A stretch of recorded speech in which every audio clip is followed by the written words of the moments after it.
Glória a Deus. Amada igreja de Cristo, paz seja convosco. Louvado seja o nome do Senhor Deus Todo-Poderoso, aquele que era, aquele que é, aquele que há de vir. Eu me esqueci que a minha esposa aí está. Falei para a Bia assim: Bia, passa para mim que eu vou dar um aviso. Eu ia dar um aviso de sábado, a pastora já deu, então eu vou passar a palavra para o pastor Marcelo, que vai estar ministrando a palavra para nós. Glória a Deus. Deus abençoe.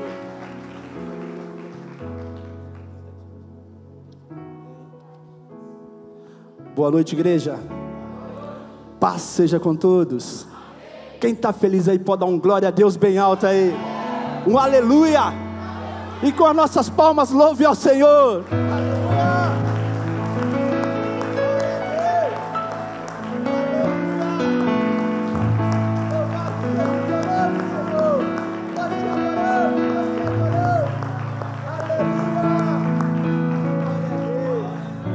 Aleluia.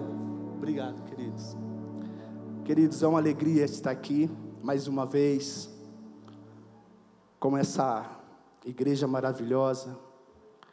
Primeiramente eu agradeço a Deus, depois da vida do pastor Cláudio, da pastora Cláudia, de confiar, em nós, o altar, para transmitir a palavra de Deus.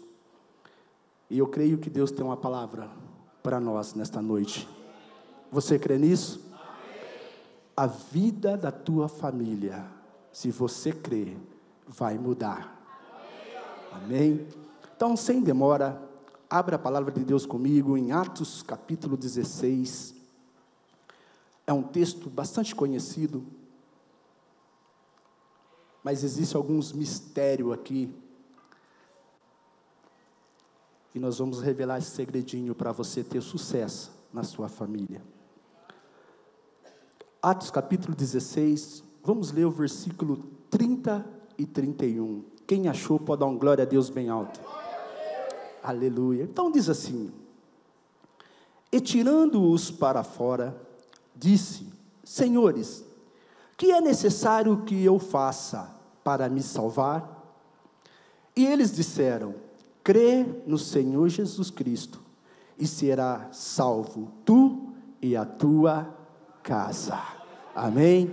Podeis assentar dando um glória a Deus. Aleluia. Queridos, esse versículo é algo muito conhecido por nós.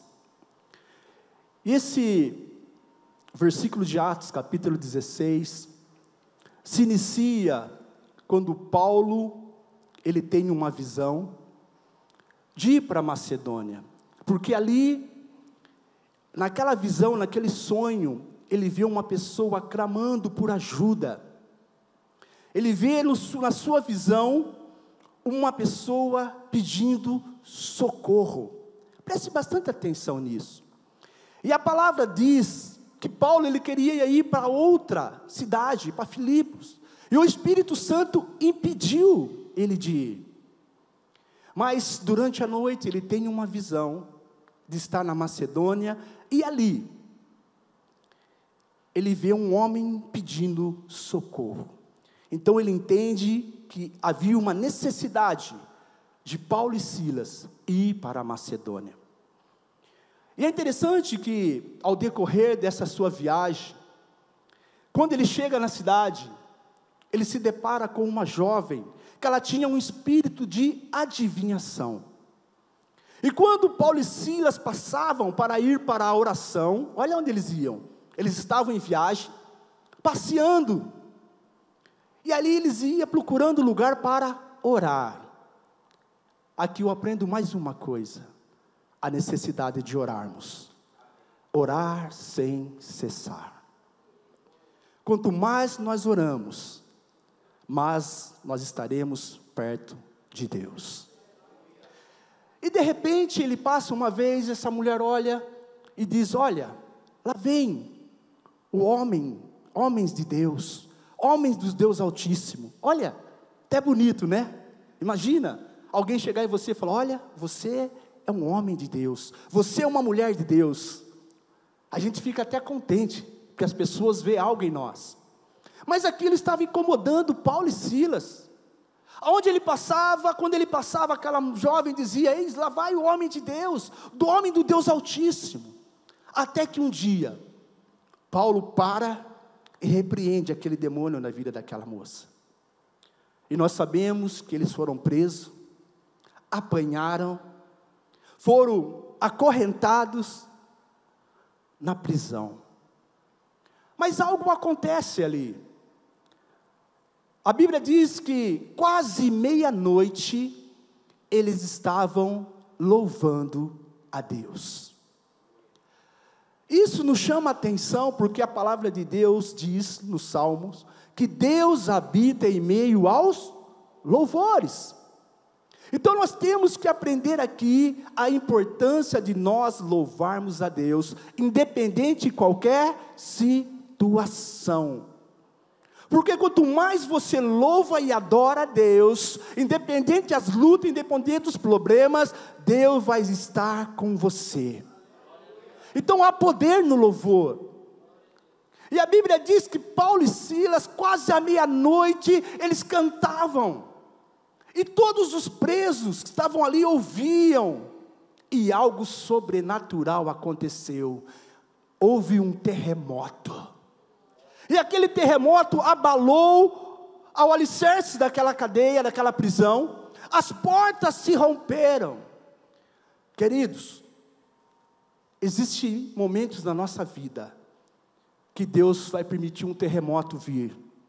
Existe momento na nossa vida que Deus permite um terremoto, não para a destruição, mas para a edificação. E você percebe que quando houve aquele terremoto, as portas se abriram, as correntes se quebraram, e ninguém fugiu. E ali parece um outro personagem, o carcereiro. É interessante que a Bíblia não fala o nome dele. A Bíblia não relata o nome daquele carcereiro. E quando ele vê, eu posso imaginar tudo abalado, trincado, as portas, as celas abertas. Ele olha e fala: estou perdido. E a palavra de Deus nos diz que ele pega uma espada e vai se matar. Paulo brada: ei, não faça isso, estamos aqui. E é a frase que nos chama a atenção. Aquele carcereiro vai até Paulo e Silas e diz: o que devo fazer para ser salvo? E Paulo e Silas respondem para ele: crê no Senhor Jesus e será salvo tu e a tua casa. O que eu aprendo aqui, meus irmãos? Se você crê verdadeiramente em Jesus, a tua casa, a tua família será salva. Só que algo me chama a atenção. E quando eu perguntei na onde para a pastora, eu falei: nossa, que o tema é uma nova história mesmo? Ou é a família no altar, que eu tinha visto o cartaz? Eu falei: e agora? Aí eu falei: deixa eu perguntar. E ela mandou: uma nova história. Quantos aqui quer construir uma nova história? Só que, o que significa história? A palavra história. Quem sabe aqui para me ajudar?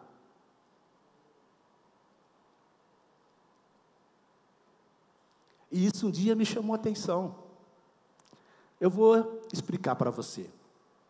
A palavra história, ela vem da origem do antigo termo grego história.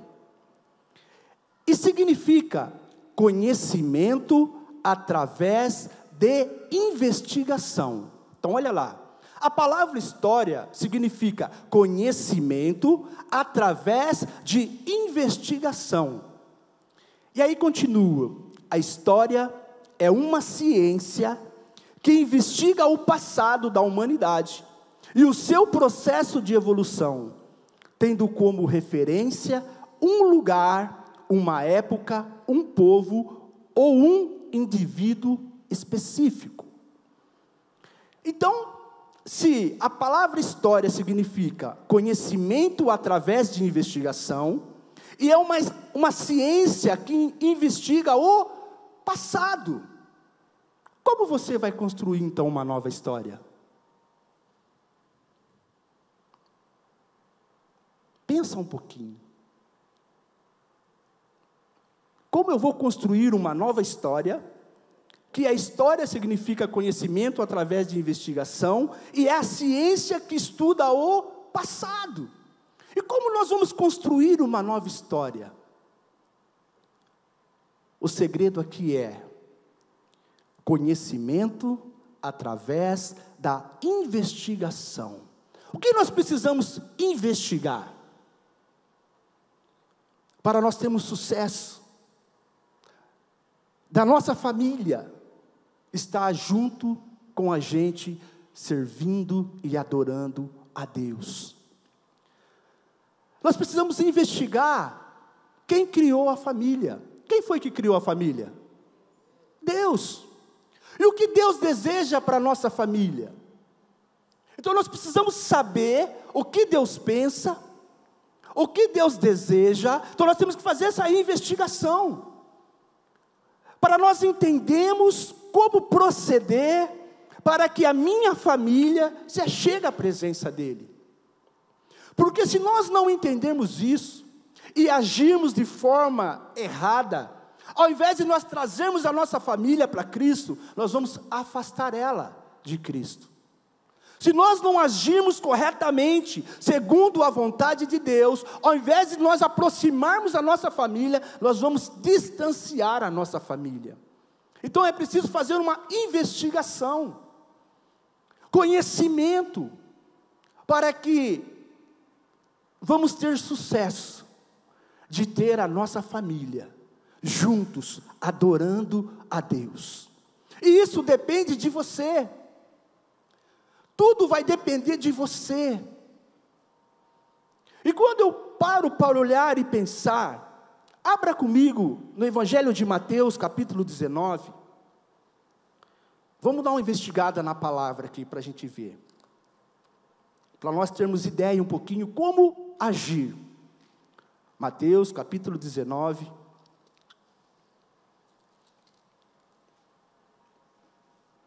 Versículo 5 e 6. Podemos ler? Então diz assim: e disse, portanto, deixará o homem pai e mãe, e se unirá à sua mulher, e serão dois numa só carne. Assim não são mais dois, mas uma só carne. Portanto, o que Deus ajuntou, o separe o homem. Queridos, aqui começa o princípio de tudo. Primeira coisa que nós vamos aprender aqui é entender: deixará o homem seu pai e sua mãe, e se unirá à sua mulher, e serão os dois uma só carne. Você que aqui está, que é casado, vocês são uma só carne? Por quê, queridos? Se cada um, o casal, pensar de uma forma, o outro de outra, e não tiver acordo entre eles, você já vai ter problema. Você já vai ter uma dificuldade de trazer a família para a presença de Deus. Porque é interessante quando fala, a Bíblia diz para deixar o pai e mãe. Eu conheço pessoas que casou que ainda não cortaram o cordão umbilical. E quando isso não acontece, começa a ter problemas. E a Bíblia diz, deixará o homem, deixará o pai e a mãe, se unirá à sua mulher. Porque aí o casal precisa viver juntos, e entender que agora não é mais um e nem o outro, não é aquilo que eu quero, o que o outro quer, mas agora precisamos sentar, nos unir, projetar, para que as coisas comecem a dar certo. E é interessante que esses dias, conversando com um jovem, que tinha acabado de casar, aí começou, pastor, nossa, já casei agora, já está dando problema, porque ele fica assim, minha mãe fazia assim, não, mas a minha fazia assim, querido, não tem mais mãe fazia, agora, como vamos fazer? Como vamos agir? E esse é o princípio, tudo começa no princípio. Entender que agora somos dois e uma só carne. Então é necessário sentar, conversar, se alinhar, para que as coisas começam a dar certo. E Deus projetou isso. Foi Deus que determinou isso. Então, para que as coisas dêem certo, precisamos estar alinhados com a vontade de Deus. Porque se nós não agirmos assim, vamos ter problema. Porque você vai orar para Deus, Deus vai falar assim: mas você não está fazendo o que eu determinei. Você não está fazendo aquilo que eu instruí. E é interessante que nos tempos que nós estamos vivendo, o que há na igreja, né, de achismo, eu acho que tem que ser assim, não é, pastores? Não, mas eu acho que tem que ser assim. Não, mas eu não concordo, queridos. Esses dias eu peguei um irmão lá, não, mas eu acho que tem que ser assim. Eu falei assim: o que você acha para mim não interessa, eu fico com a palavra. É o que a palavra nos diz. Porque o achismo não leva a lugar nenhum. Mas nós vamos vendo aqui, para termos a nossa família na presença de Deus, tudo começa no casal. O casal se dar bem, estar unido na promessa de Deus. Deixa pai e mãe, agora vocês são um. Vamos viver agora eu e você, marido e esposa. E ali temos que deixar as indiferenças. Não é mais a minha vontade, nem a vontade dela. Agora, o que nós vamos fazer para que tudo dê certo? E às vezes, quanto relacionamento, cheio de orgulho. Eu não vou ceder. Não, eu não dou o braço a torcer. Queridos, não tem como dar certo. Mas Deus, Ele deixou para nós uma estrutura. E essa estrutura que nós precisamos estar atentos. E gera para nós, homens, uma grande responsabilidade. Porque a Bíblia diz: marido, ame a sua esposa, como Cristo amou a igreja. E será nós, como marido, nós estamos amando da maneira que a Bíblia diz? Porque se Cristo, quando nós entendemos o que Ele fez para a igreja, Ele se doou por ela, Ele entregou a vida por ela. Então o marido, ele tem essa responsabilidade de amar a esposa como Cristo amou a igreja. E quando ele consegue entender isso, ele se enquadra dentro dos padrões que Deus determinou.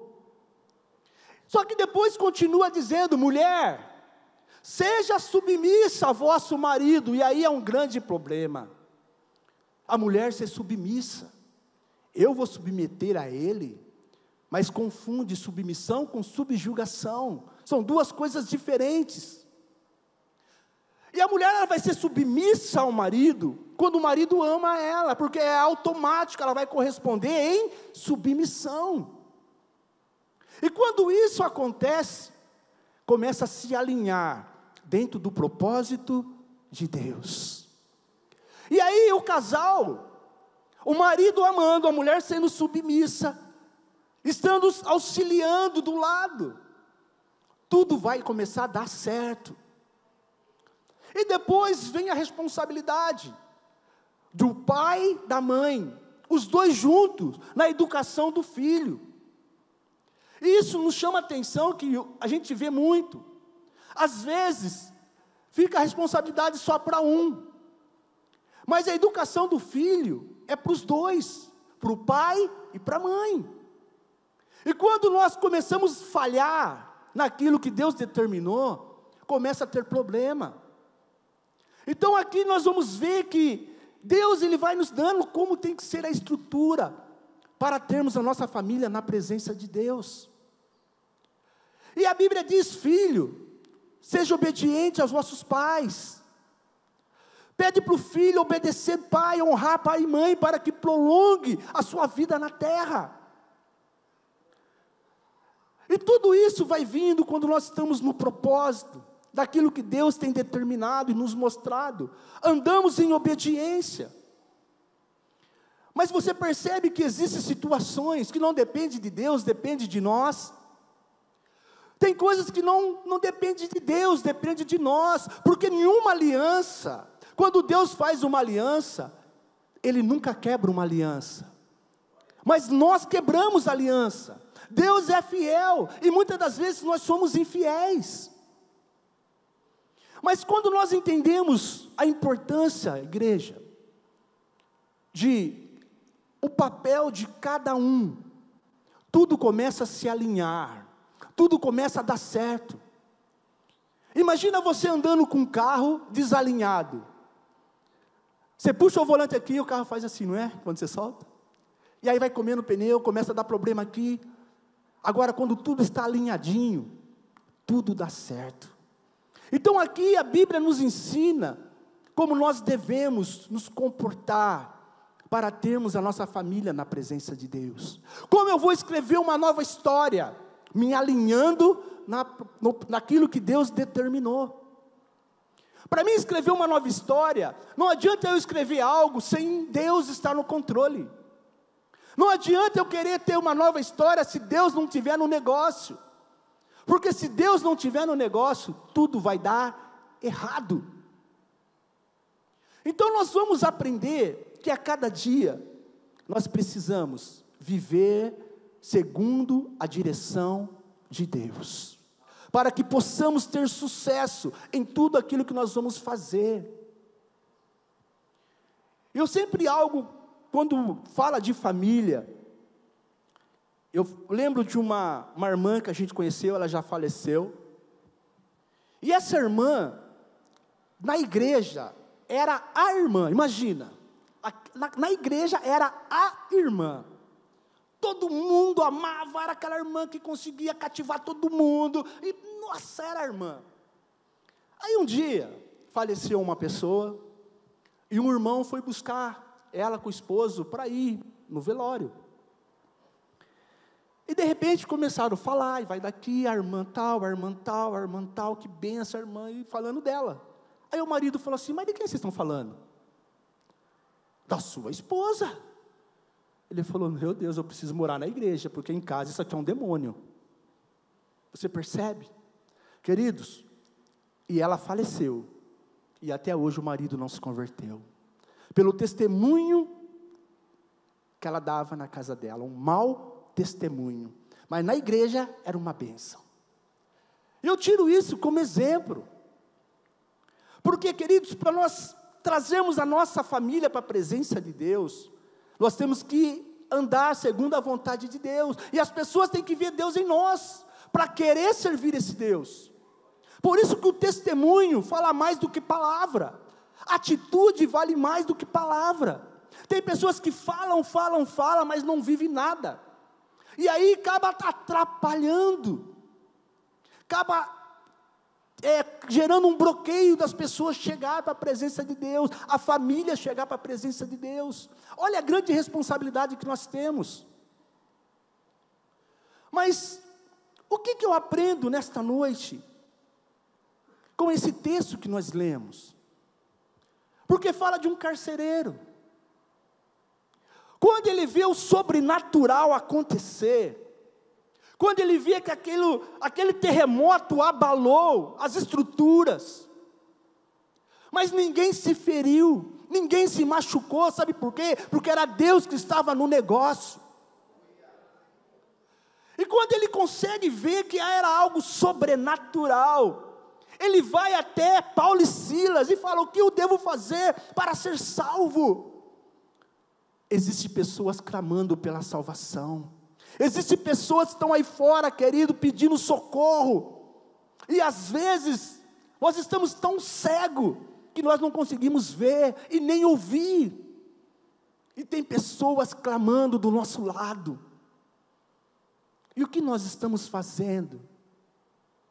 Será que Deus vai precisar chacoalhar, para que nós precisamos acordar?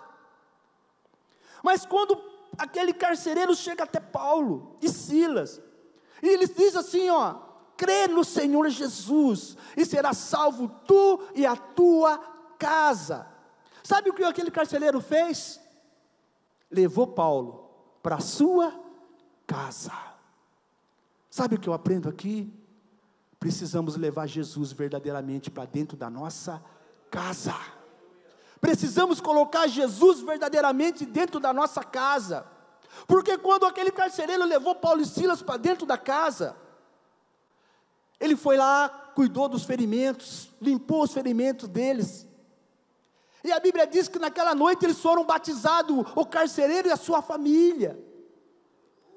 E depois, no verso 34, ele diz assim, vamos voltar lá em Atos 16.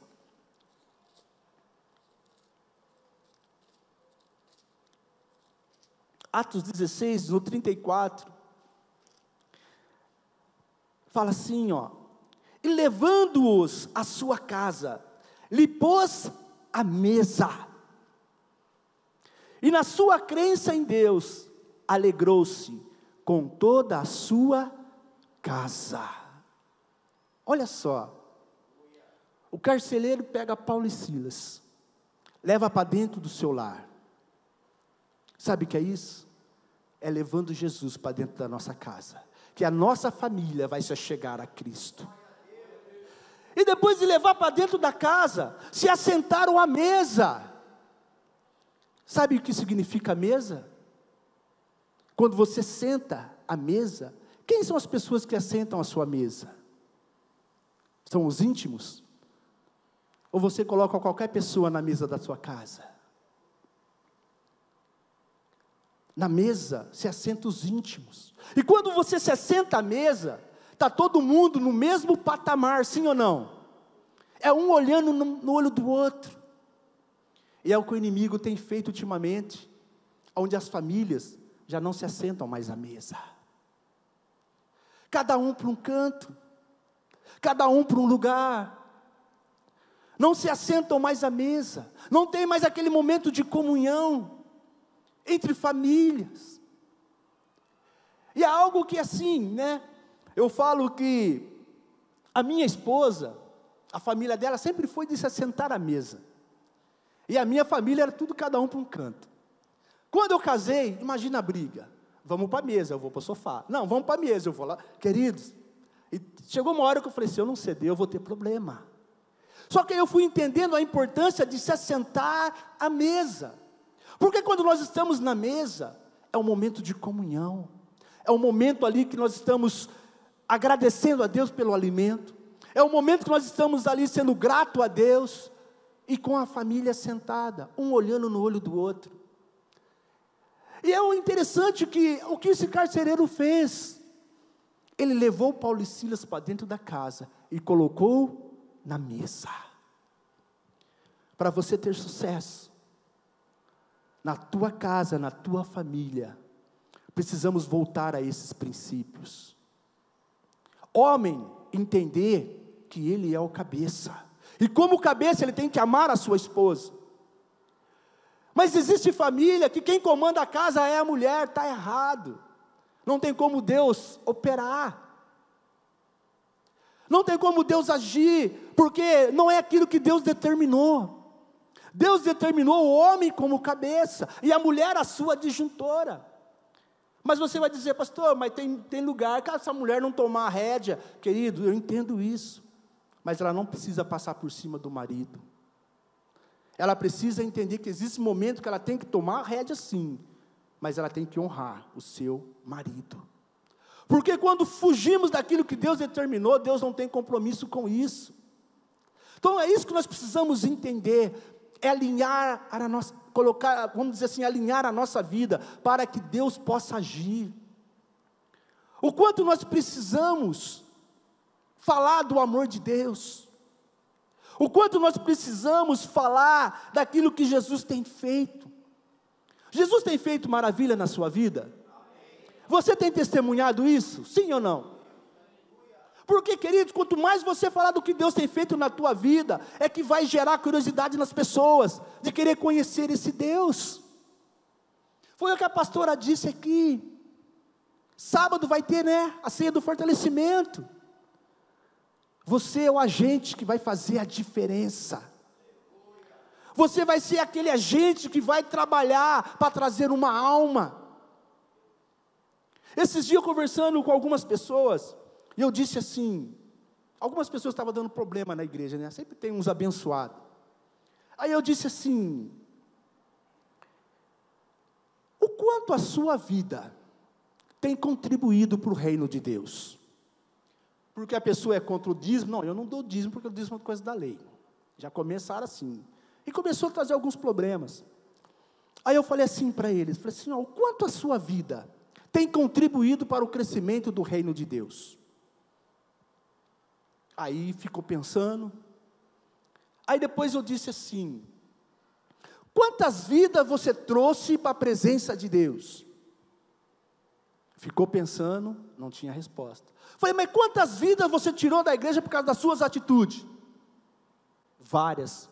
Falei: você está trabalhando contra o reino. Quando você trabalha contra o reino, você está trabalhando contra Deus. E a Bíblia diz: não cai na mão de Deus, que aí é triste. Aí eu falei assim: eu não vou nem falar, porque como você já falou que você não é dizimista, você não concorda com isso. O quanto com o seu dinheiro você tem contribuído para que o reino de Deus cresça, progrida? Nada. Eu falei: o que você está fazendo na igreja? Você está sendo agente de Satanás e não de Deus. Querido, e às vezes nós temos que ser firme e falar firme, para as pessoas entenderem, porque acha que é brincadeira, acha que as coisas de Deus é brincadeira. E eu digo sempre: com Deus não se brinca. Então, se nós entendemos esse princípio, se nós entendemos a responsabilidade que nós temos de sermos um agente de Deus. E aí domingo eu preguei onde Jesus fala que nós somos o sal da terra. Ele está dizendo que nós somos o sal da terra. E aí eu comecei a ministrar e falar a importância do sal. E o sal, ele tem o poder de não deixar a carne apodrecer. Sabe o que é isso? Neste mundo de podridão que nós estamos vivendo, de mentira, de injustiça, nós somos chamados para fazer a diferença. E esse mundo não está pior, sabe por quê? Por causa de nós que servimos a Deus, que somos o sal da terra. Então nós precisamos nos posicionar e saber quem nós somos. E o diabo, o que ele tem roubado da família, da igreja, é que as pessoas não sabem quem ela é em Deus. Elas não sabem quem são. Elas não adquirem aquilo que foi conquistado na cruz. É que nem a parábola do filho pródigo. O filho que ficou na casa não sabia o que ele tinha de direito.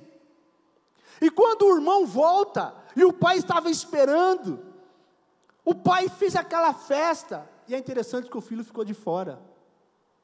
Sabe o que é isso? Porque não sabe o direito que nós temos em Deus. Nós precisamos saber quem nós somos em Deus. A nossa família precisa saber que Deus faz parte da nossa vida, e faz parte da nossa vida verdadeiramente, igreja. Porque para nós termos a nossa família na presença de Deus, nós temos que ser luz para aqueles que estão nas trevas. Temos que dar bom testemunho. E esses dias, eu parei e fiquei pensando. Eu falei assim: meu Deus, o que faz os meus pais, os meus irmãos, sair de lá de Araras e vir cultuar aqui? Aí eu fiquei pensando, eu falei: eu conheço pastores que os filhos vão em outra igreja. Aí eu falo assim: como que pode isso? Como que pode pastores e os filhos congregar em outra igreja e não estar junto com os pais? Será que não tem coisa errada aí? Porque, queridos,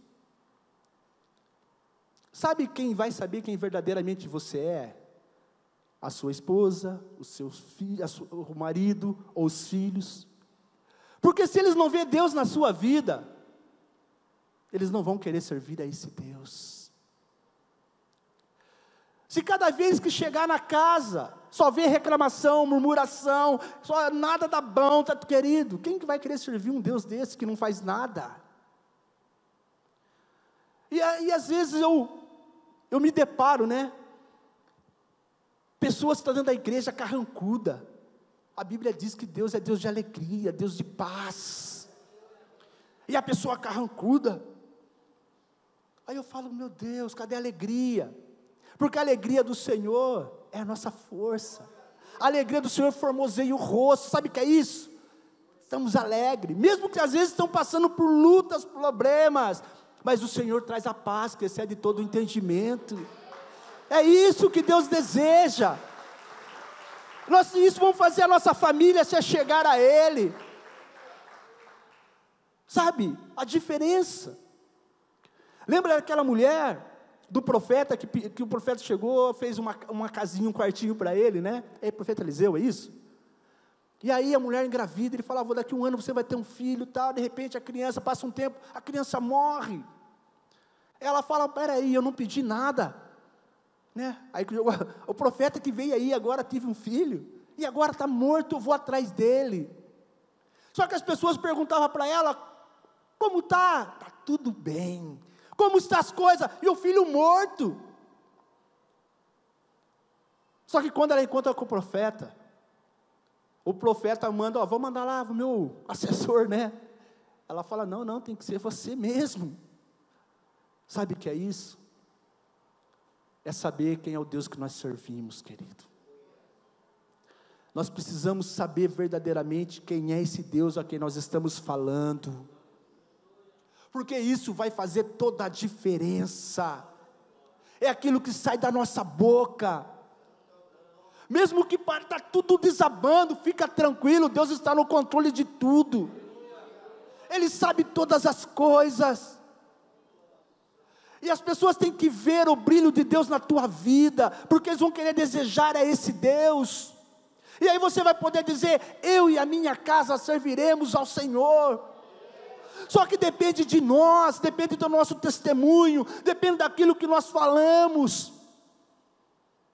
Nós precisamos viver verdadeiramente esse evangelho, cada um no seu lugar, cada um cumprindo o seu papel, porque aí tem a bênção de Deus. Deus não opera onde há desordem, tudo tem que ser feito com ordem e decência. Então é hora de voltarmos ao princípio. E esse texto que nós acabamos de ler, tudo que o carcereiro fez, levou Paulo e Silas para dentro da tua casa, aceitou Jesus como Senhor e Salvador. E é interessante que toda a sua família creu, toda a sua família foi batizada, porque se cumpre a promessa. Então nós temos que levar Jesus verdadeiramente para dentro de casa. Precisamos verdadeiramente levar Jesus para dentro da nossa casa, porque só assim vai ter resultado. Não tem como ter resultado positivo se Jesus não estiver no negócio. Mas se nós entendemos isso, no ano que vem, você vai dizer, hoje, eu e a minha família estamos na presença de Deus. É por fé, é acreditando, crê no Senhor Jesus Cristo, crê verdadeiramente, e profetiza. Esses dias uma irmã chegou em mim e falou assim, pastor, nossa, eu estou feliz. Eu falei, olha, há 18 anos atrás, faz 18 anos que ela orava pela conversão, para o marido voltar para a igreja. E ela disse assim, olha, lá na época que a igreja era aqui tinha essa linha de intercessão, e eu sempre colocava uma cadeira nesse cantinho, e orava, que um dia meu marido estaria ali. E ela disse assim, hoje, ele está sentado do meu lado, servindo a Deus. Mas ela não desistiu, ela orou, ela perseverou em oração, crendo que um dia ele estaria ali. Ela colocava a cadeirinha ali, colocava a Bíblia, um dia ele vai estar sentado aqui, eu creio. Só que se precisou 18 anos, está orando. Mas Deus é fiel. Sabe por quê? Porque para Deus não existe tempo, querido. Deus é presente. Por isso que Ele diz, eu sou. E sabe o que é isso? Ele é presente. Então não existe tempo para Ele. Fica tranquilo. Ele sabe a hora certa. E como Ele sabe a hora certa, tudo o que precisamos é orar, é profetizar, crer no Senhor Jesus, e será salvo tu e a tua casa. E se você crê isso, já começa a ver pelos olhos da fé. No ano que vem, na campanha da família, você vai estar com a sua família adorando a Deus. E sabe o que é isso? Quem que vai ganhar com isso? O nome do Senhor será glorificado. O nome do Senhor será glorificado. Escreva uma nova história. Escreva uma nova história nos padrões de Deus. Sabe por quê? Porque Deus tem compromisso quando nós estamos conectados com Ele. E há poder na tua palavra. Há poder na tua palavra. E eu falo isso porque ontem uma irmã da igreja disse, foi detectado que ela estava com umas pedras no rim e precisou ser internada com urgência. E aí ela mandou, pastor, olha, eu vou fazer a cirurgia, precisa assim, assim. E ela já tinha feito uma cirurgia do coração, e pai, querido. Aí eu falei assim, você acredita no milagre? Eu falei assim, ó, vai ser mais um milagre. Falei para ela desse jeito, vai ser mais um milagre. Aí hoje, ela falou, pastor, só colocaram uma sonda, não acharam nada, só colocaram um negocinho, não acharam pedra nenhuma, sabe o que é isso? Já voltei para casa. Eu falei assim, ó, esse é um milagre, sabe por quê? Deus nos deu poder para profetizar. Ele deu autoridade para mim e para você. Então profetiza, eu e a minha casa serviremos ao Senhor.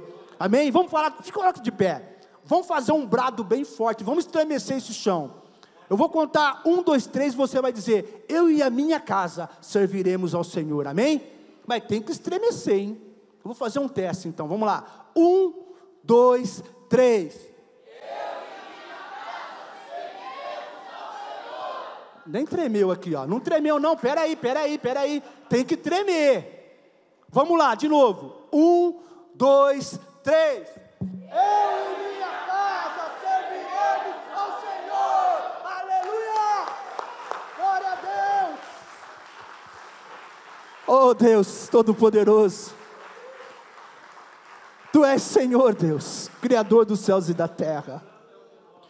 Deus, eu profetizo neste momento, pela autoridade no nome de Jesus, pela autoridade que o Senhor nos deu, Pai, cada família que aqui está nesta noite, sendo representada aqui, Pai, que no ano que vem, nós possamos ouvir e testemunharem, que toda a família estará aqui, adorando ao Senhor, e vamos nos alegrar. Sabe por quê, Deus? Porque o Senhor é fiel para cumprir aquilo que prometeu. Então nós precisamos nos posicionarmos, nos alinharmos à Tua vontade. Espírito Santo, que cada pai de família que aqui está, cada mãe que aqui está, cada filho que aqui está, seja um exemplo, que eles possam testemunhar as grandezas do Senhor, que eles possam testemunhar e falar das maravilhas que o Senhor tem feito. E eu creio, Pai, e eu libero uma palavra profética nessa noite, aonde, Pai, cada irmão que aqui está, terá a família na Tua presença, adorando, glorificando o Senhor de todo o coração.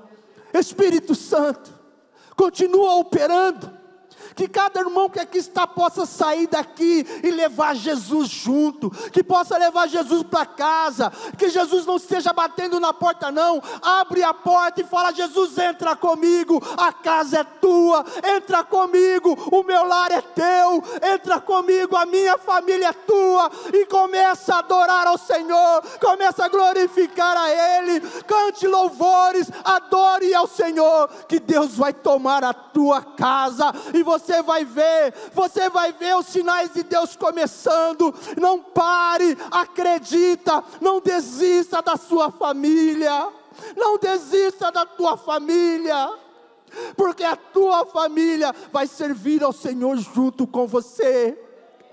É o que eu te peço, Pai, em nome de Jesus. Cumpre, Senhor, cumpre, porque o Senhor é fiel. O Senhor é fiel àquilo que prometeu.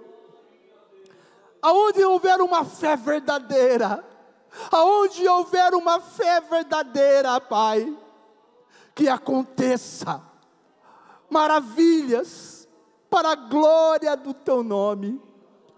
Eu te louvo, Deus, e eu quero ver e ouvir o testemunho daquilo que o Senhor fez na vida de cada um que aqui está. Depende somente de você, meu irmão, depende de você. Você é um profeta nesse tempo.